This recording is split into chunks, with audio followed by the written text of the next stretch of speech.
байке. Бұл жақта чүйдің крашы Рустам Малашенко. Рустам, салам алейкум. Алейкум, қандайсыз байке? Жақсы шүгір. Өзің жақсы жүресің бе? Жақсы бұйырса. Рустам, сен ұлытың қандай? Мен ұлтым маған қазақ, маған орыс. Өзім қырғызмын. Баракелді. Келтірдің бұл жағы. Жарайсың. Сен қанша жашыңнан баштап атқа отырдың, Рустам? Мен кішкі кезімнен эле байке. 10 жашыма чейин ат чаап жүрдүм 10 жашыман кийин. Бүлүктөбү? Бүлүк чаап жүрдүм. Андан кийин 14 жашыма команда чаптым атууга. Ошодон бери улак тартып атасам. Биринчи баягы атууга киргенде эң жаш оюнчу сен элең, Ооба. Мынакей. Ошол атууда ойноп жүргөн достор көбү таанып болуш керек. Ошо Арнольд деген аргымак. Биринчи ушул ат менен баштаган жогорку лигадагы оюндарын. Кайрадан өзүң келип отурупсуң да, Рустам. Буюрса. Бул эң мыкты коргоочу аттардын бири да. Талаш тартыш болбоду анча-мынча? Жок, жакшы эле. Белгилде негизи бул атты минесиң деп ошо ойдон даярдап минип жүрөбүз, сбор өтүп. Ошо менен до конца.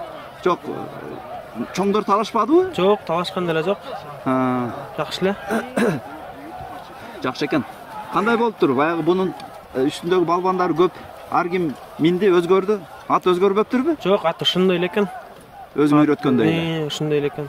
Мен башында мингенде эле ошол эле алынат экен. Ургандары бүт. Баракелде. Рустам, оюндар кандай болот ат? Ошондон сүйлө. Оюндар катуу эле болот байке. Бүт командалар күчтүү эле даярданып келиптир.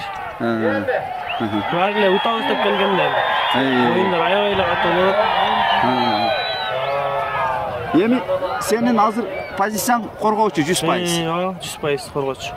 Случайно улак тийип калса кандай кыласың? Случайно улак тийип калса ачык болсоң салабыз казанга. Нападение келип калса өткөрөбүз да паска. Баракелде.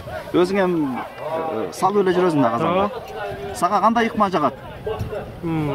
Арнольд мингенден коргоочу эле жагат. Баракелде. Рустам, ийгилик анда. Рахмат.